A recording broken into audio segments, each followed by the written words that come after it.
Thì trong cái chuyên mục chia sẻ tài liệu kỹ thuật thì tới đây là mùa hè thì cũng khá là nhiều các thiết bị sẽ gặp trục trặc kỹ thuật do cái điều kiện sử dụng nó khắc nghiệt. Thì hôm nay trong cái chuyên mục chia sẻ tài liệu kỹ thuật thì mình xin chia sẻ với các anh em đồng nghiệp một cái tài liệu về tủ lạnh dòng inverter của Toshiba. Thì trong các video tiếp theo mình sẽ chia sẻ tài liệu và bảng mã lỗi về dòng tủ lạnh side by side của inverter của Samsung và của hãng Hitachi, cũng như là một số tài liệu liên quan tới máy giặt Toshiba Sanier và điều hòa Toshiba.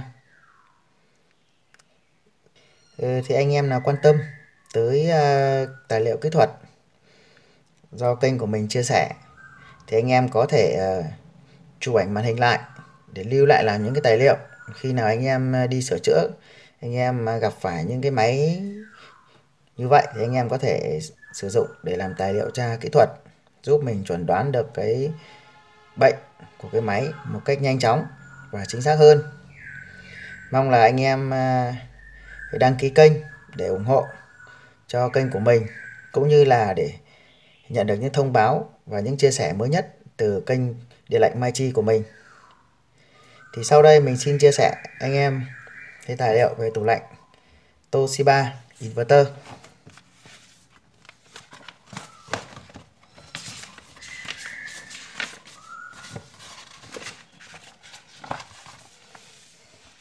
Thì trong cái chuyên mục về tài liệu kỹ thuật của tủ lạnh thì đầu tiên mình xin giới thiệu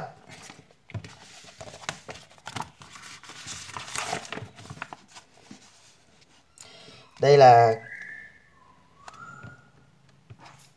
cấu trúc về sơ đồ mạch điện của một cái dòng tủ lạnh T-Series của Toshiba. Chẳng hạn như một số model như tủ lạnh Toshiba model TG41, TG46 thì series có chữ T đứng đầu thì được gọi là dòng tủ lạnh T-Series. Thì đây là sơ đồ cấu trúc của nó, cũng như là các cái bảng tham số linh kiện. Tham số linh kiện ở F-room tức là ngăn đá thì chúng ta có gì?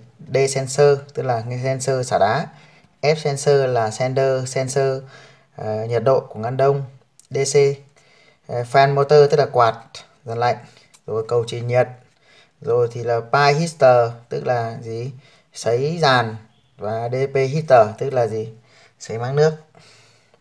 Ở dưới ngăn mát R-room tức là chúng ta gồm có R damper tức là cái motor damper chia gió, điều khiển gió thổi xuống ngăn mát. R sensor tức là sensor của nhiệt độ ngăn mát. Rồi thì là gì? Cửa, bóng đèn led, rồi thì là led chiếu sáng chính, led diệt khuẩn, diopgener led diệt khuẩn, rồi thì là những cái rồi control PC tức là gì? Hai cái nút vặn điều chỉnh nhiệt độ. Đấy là những cái phụ kiện mà có trong một cái tủ lạnh của dòng Toshiba.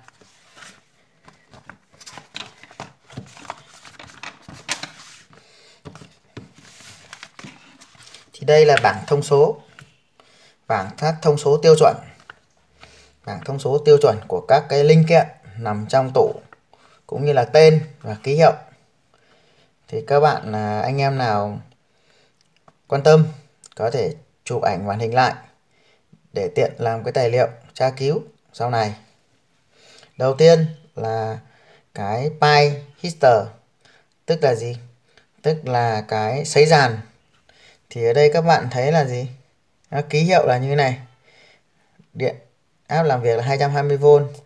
Điện trở của nó là rơi vào khoảng gì? Điện trở của nó rơi vào khoảng là từ 280 đến 350 ohm. Rồi. Đấy.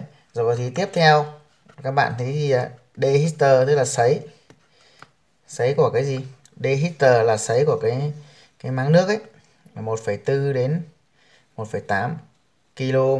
Còn đây là bên này là đối với điện 240V các bạn nhé. Thì nó tương tự thôi. Đấy. Anh em nào quan tâm thì có thể chụp lại cái ảnh màn hình để làm tài liệu. Đấy thì mình chỉ giới thiệu qua một số cái linh kiện thôi. Còn đây là các bảng thông số của nó, bao gồm control. Đây bạn ghi này, freezer temper control tức là gì? Cái chiết áp điều chỉnh cái nhiệt độ của ngăn đông. Có điện trở là từ 2,5 cho đến 4,5 kilo ohm. Còn đối với refrigerator temperature control tức là cái núm điều chỉnh của cái nhiệt độ của cái ngăn mát thì nó có điện trở từ 3 đến 5 kilo ohm. Đấy. Rồi thì là gì? Sensor nhiệt độ ngăn mát. Đây là room, R-room tức là gì? Ngăn mát đấy. Tức là cái R-room sensor là nhiệt độ của ngăn mát là từ 2 cho đến 3,5 kilo ohm. Rồi defrost sensor tức là gì? Sensor xả đá là từ 5 đến 11 kilo ohm. Sở dĩ tại sao người ta lại cho mình một cái giá trị điện trở mà từ bao nhiêu đến bao nhiêu là bởi vì ví dụ nó là sensor thì các bạn biết là sensor thì thay đổi giá trị theo nhiệt độ thì nó sẽ có cái giá trị trong cái khoảng đó là tiêu chuẩn. Còn muốn biết nó chính xác vào bao nhiêu thì chúng ta phải dựa vào cái bảng biểu đồ nhiệt độ của sensor để chúng ta so sánh tại thời điểm chúng ta đo là nhiệt độ là bao nhiêu. Đấy. Thì sau đây mình sẽ chia sẻ tiếp. Ở đây thì đối với dòng series T thì các bạn thì khi mà máy gặp sự trục trặc sự cố gì thì nó sẽ chớp cái đèn ở ngay dưới hai cái núm điều vậy. Các bạn để ý ở bên ngăn mát mở ra thì các bạn sẽ thấy là có một cái núm điều chỉnh, đó là gì? Đó là freezer tức là điều chỉnh nhiệt độ của ngăn đông, và refrigerator là cái điều chỉnh của nhiệt độ ngăn mát.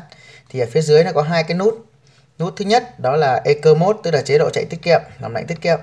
Và nút thứ hai là Quick Freezing tức là chúng ta sẽ làm lạnh gì? Làm lạnh nhanh. Thì ở đây nó có hai cái nút bấm và có hai cái đèn. Khi mà máy tủ lạnh mà nó hoạt động mà nó gặp sự cố gì thì nó sẽ chớp hai cái đèn này. Thì các bạn để ý là cái đèn Eco này, cái đèn LED nó sẽ chớp nhấp nháy, blink tức là nhấp nháy.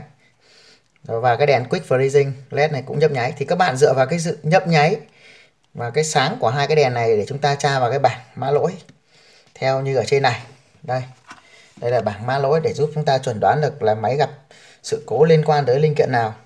Thì ở đây các bạn để ý đèn Quick Freezing và đèn Eco Mode ấy. Thì nếu đèn Quick Freezing là gì? Nháy một lần. Các bạn nhớ là nó phải blink nhé, blink time này. Blink time tức là gì? Nó nhấp nháy. Và cái đèn này là gì?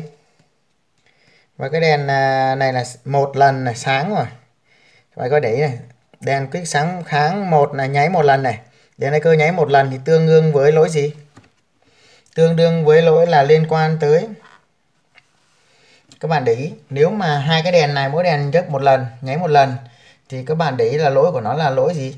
D sensor tức là DTH tức là đèn, người ta ghi này D sensor circuit short of open tức là gì? Điện trở xả đá là bị gì? Bị ngắn mạch tức là họ bị đứt hoặc là bị circuit short tức là ngắn mạch tức là nó bị giảm điện trở, giảm gần như là về điện trở rất là nhỏ nên được gọi là ngắn mạch, hoặc là open tức là bị đứt, bị chết, đứt hẳn, đứt mạch ấy. Rồi thì đèn gì? Đèn Quick Freezing nháy 5 lần và đèn Eco nháy một lần thì các bạn tương ứng dọc sang các bạn sẽ thấy lỗi là gì? F sensor circuit short hoặc open tức là gì? Nó nói đến là cái sensor nhiệt độ của ngăn đông bị đứt hoặc là ngắn mạch. Rồi tiếp theo lỗi gì? Đèn Quick Freezing nháy 2 lần và đèn Eco một lần thì là gì? Điện trở nhiệt độ của ngăn mát. Rồi thì là gì? Còn cái đối với lỗi là gì? Đèn Quick Freezing nháy 4 lần và đèn Eco 2 lần thì là lỗi compressor error tức là gì? Block bị kẹt hoặc bị nào đấy không khởi động được. Đấy, rồi thì là đèn Quick 2 và đèn Eco 3 thì là gì? Là cái fan bị lock tức là bị kẹt quạt ngăn đông ấy là bị kẹt. Rồi tiếp theo là đèn Quick 1 và đèn Eco 3 thì là default cái grading error tức là gì? D sensor ở đây tức là gì? Tức là sensor xả đá bị lỗi tức là bị giảm điện trở đấy, tức là không đúng chỉ số. người ta ghi creating error tức là bị sai chỉ số. Còn gì? Còn nếu mà đèn quick 2 và đèn eco 2 thì là gì? Default setting error tức là gì? Người ta muốn nói đến là gì?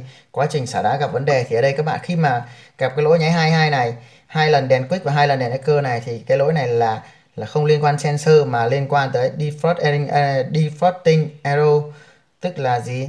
Cái sấy của nó bị hỏng hoặc là cầu chì bị đứt, tức là những cái linh kiện còn lại của mạch xả đá nó gặp vấn đề. Đó, thì ở đây người ta sẽ cái máy mạch điện nó sẽ ghi lỗi là gì? Quá trình xả đá gặp lỗi. Đấy, trên đây là mình giới thiệu cái cách xác định cái mã lỗi thông qua hai cái đèn Quick Freezing và Eco Mode này, để chúng ta có thể tra tương ứng với cái bảng này để chúng ta chuẩn đoán được là cái tủ lạnh này nó gặp cái trục trặc liên quan linh kiện nào để chúng ta xử lý cho nó nhanh. Rồi, tiếp theo mình sẽ chia sẻ tiếp tục. Đối với cái dòng tủ lạnh series V kép, đây các bạn thấy là đây là sơ đồ khối của nó và các linh kiện thì nó cũng tương tự như dòng series T, nhưng nó là series V kép, model V kép. Thì các cái bảng thông số về giá trị của nó là ở đây, thì các bạn hãy lưu lại, mình không giới thiệu nữa. Đấy, thông số các cái linh kiện ở trong tủ là ở đây, thì các bạn hãy chụp và lưu lại. Rồi, tiếp theo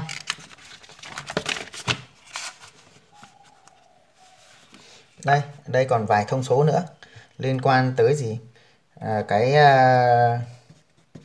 Linh kiện lốc máy, rồi thì là gì?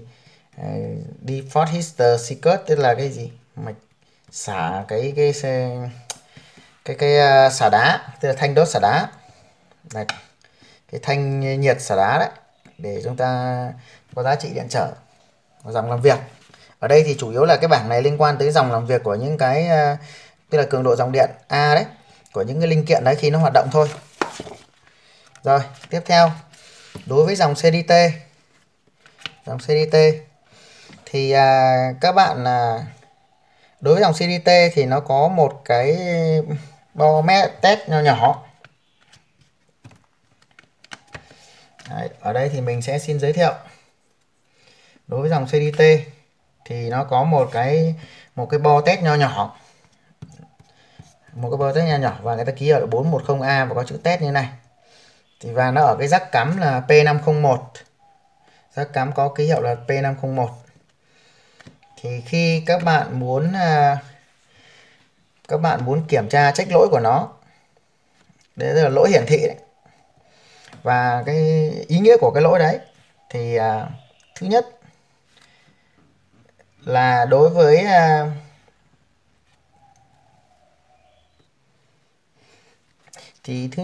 với cái dòng này thì nó không có cái đèn hiển thị giống như cái model CDT là cái đèn Eco Mode và Quick Freezing.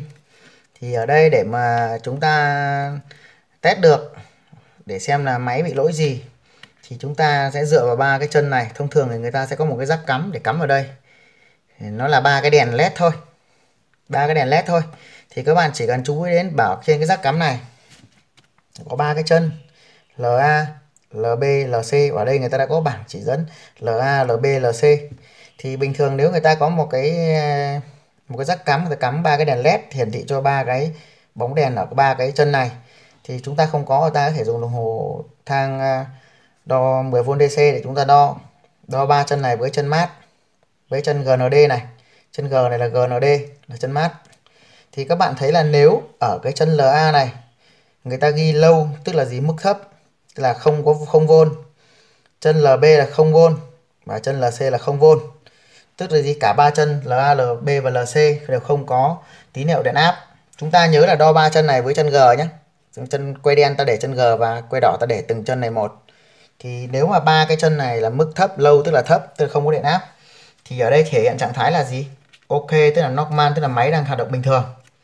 Còn nếu mà chúng ta đo vào chân LA là 2, tức là có giá trị 5V, tức là mức cao, và LB là thấp, tức là 0V, rồi LC là gì? 5V, thì thể hiện trạng thái là lỗi gì?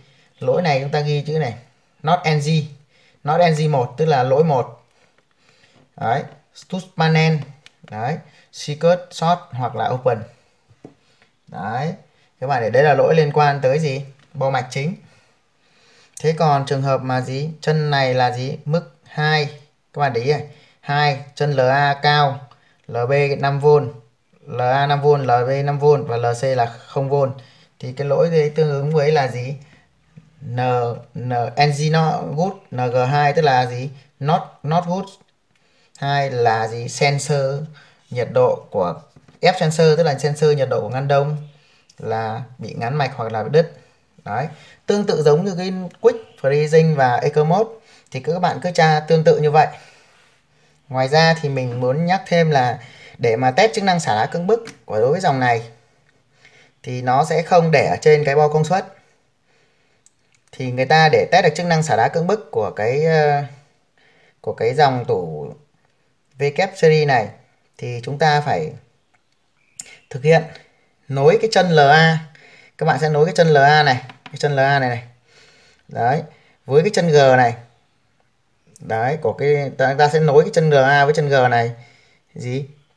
Thì chúng ta nối vào giữa khi chúng ta nối chân LA chân G này trong vòng từ 3 đến 5 giây thì cái bo mạch nó sẽ hiểu là chúng ta muốn đi vào cái chế độ xả tuyết cưỡng bức. Đấy.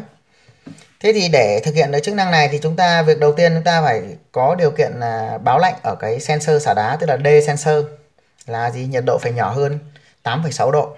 Tức là dàn lạnh là gì? Phải có lạnh. Thì chúng ta nối chân LA này xuống chân G này với chân G này với nhau.